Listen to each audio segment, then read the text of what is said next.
Hello, কেমন আছেন সবাই? আশা করি ভালো আছেন। আরেকটি নতুন ভিডিওতে আপনাদের সবাইকে স্বাগত।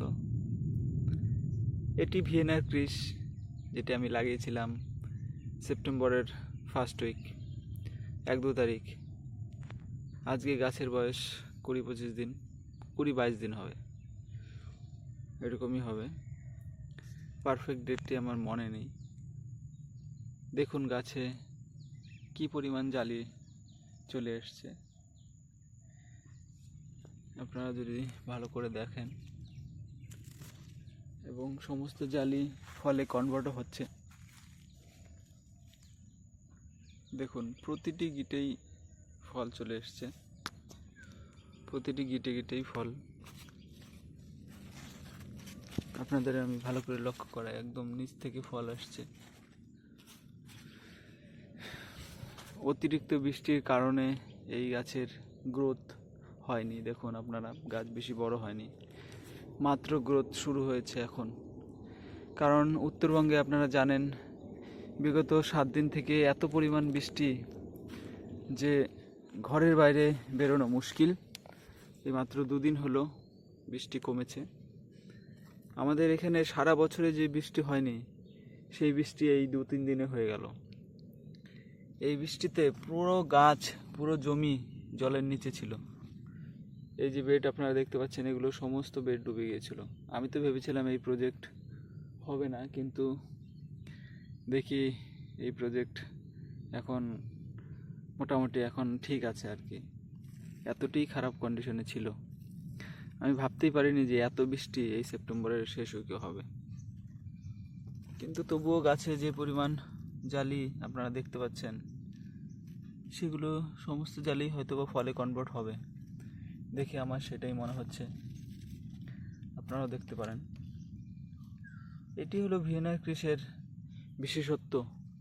আপনারা যদি একবার গাছ করতে পারেন, তাহলে আপনাদের ঠকাবে না এই জাত। আপনাদের বিশেষ কিছুও করতে হবে না, কিন্তু গাছ শুধু করতে হবে। দেখুন কি পরিমাণ জালি চলে এসছে। আমি এই জমিতে কিছুই পরিচর্যা করতে পারিনি, অ্যাকচুয়ালি সারও এখনও দিতে পারিনি। কারণ ওই যে বললাম, বৃষ্টি এই কাল থেকে বৃষ্টিটা নেই, এই 2 দিন হলো বৃষ্টি নেই। তাছাড়া এই বৃষ্টির কারণে গাছে না ফাঙ্গিসাইড, না পোকার ওষুধ, না ভিটামিন, কিচ্ছু দিতে পারিনি। শুধু লাগিয়ে রেখে দিয়েছিলাম। কালকে শুধু স্প্রে করেছি ফাঙ্গিসাইড, আজকে পিজিআর স্প্রে করব, যেখানে আমি মাইক্রোনিউট্রিয়েন্টস এবং ইসাবিয়ান স্প্রে করব, যেন ফলটা সেট হয়। সঙ্গে বোরন দেবো 30 গ্রাম করে, কারণ বোরনটা এই সময় অতি অবশ্যই গাছে দিতে হয়, যাতে গাছের ফলগুলো ঝরে না পড়ে, এবং বোরন গাছের ফলকে সোজাও করতে সাহায্য করে। এই যে দেখুন কি পরিমাণ জালি গাছে দেখা যাচ্ছে। গাছে দেখুন ডাউনিও লেগেছিল, এখনও আছে, তো উপরের পাতা নেই। আমি ফাঙ্গিসাইড স্প্রে করেছি এখানে। আপাতত এই কন্ডিশন আছে। গাছ খুব ভালো নয়, গাছকে আমি খুব ভালো বলবো না, কারণ গাছের সেই পরিমাণ গ্রোথ হয়নি। চিকন চিকন গাছের ডগা দেখতে পাচ্ছেন আপনারা, অতটা মোটা হয়নি, কারণ গাছে আমি সারই দিতে পারিনি। আজকে চাপান সার দেব, আর কিভাবে গাছের চাপান সার দেবো সেটা আমি আপনাদের পরবর্তীতে দেখাচ্ছি, যে কীভাবে আমি চাপান সার দিচ্ছি এই শসাতে। সেই ভিডিওটা আমি এখানে অ্যাড করে দেব। এই হলো শসার প্রজেক্ট। গাছ সুস্থ থাকলে কি পরিমাণ ফল আসতে পারে ভিয়েনার ক্রিসে, আপনারা সেটাই দেখুন। প্রতিটি গাছেই জালি। এই যে এই গাছটি ভাইরাস গাছ, দেখুন এই যে ভাইরাস লেগেছিল, তবু এই গাছে প্রচুর জালি। এই জালিগুলো মোটামুটি যদি ঠিক হয়, তবুও আর কি কিছু একটা দিয়ে যাবে।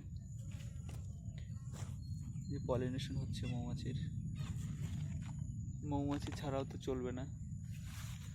তা আপনারা জানেন।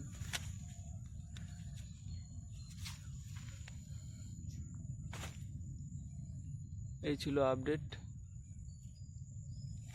সবশেষে আমি আপনাদের একটা কথাই বলবো, আপনাদের ওখানে যদি হাইব্রিড শসা চলে এবং ভালো বাজারে চাহিদা থাকে তাহলে আপনারা ভিয়েনার ক্রিস চাষ করতে পারেন। এটি খুব দুর্দান্ত একটি জাত।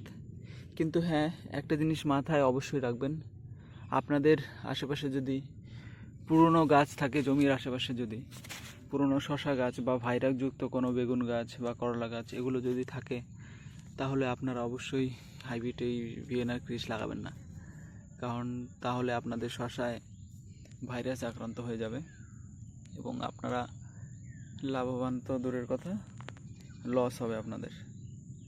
এটি আপনারা একটু লক্ষ্য রাখবেন। এবং যদি আপনাদের জায়গায় মানে ভাইরাস খুব লাগে গাছে আর কি, তাহলেও আপনারা এটা লাগাবেন না। কারণ এই গাছটির ভাইরাস টলারেন্স খুব কম, ভাইরাস লেগে যায় তাড়াতাড়ি, যেটা আমার মানে নিজস্ব অভিজ্ঞতা থেকে আপনাদের বললাম। আপনারা যারা যারা ভিডিও দেখছেন, যদি আমার ভিডিও ভালো লাগে তাহলে লাইক করবেন। আপনাদের যদি কোনো কাজে লাগে আমার ভিডিও, তাহলে আমার চ্যানেলে নতুন আসলে সাবস্ক্রাইব করতে পারেন চ্যানেল। আমি সবসময় অথেন্টিক ভিডিওই দেখাই, যা আমি নিজে ফেস করি, ভালোই হোক আর খারাপই হোক, সেটাই আপনাদের আমি দেখাই যে হ্যাঁ দেখুন এটাই ভালো দিক এবং এটা খারাপ দিক। ইউটিউব মানে এ নয় শুধু আপনাদের ভালো ভালো দিক দেখাবো, যে খারাপ দিক আর হয়ই না। কৃষিতেও প্রচুর খারাপ দিক হয়। আমার এই প্রজেক্টেও যে খুব একটা লাভ হবে সেটা না, কারণ প্রজেক্টের বেশিরভাগ গাছই বেশি ভালো নয়। তবুও যাই গাছ আছে, এই গাছগুলো যদি ফল 2-1 কিলো করে দিয়ে যায়, তাহলে আমার প্রজেক্টের লস হবে না, মানে আসলটা চলে আসবে। ধন্যবাদ সবাইকে ভিডিওটি সম্পূর্ণ দেখার জন্য। ভালো থাকবেন সবাই, ধন্যবাদ।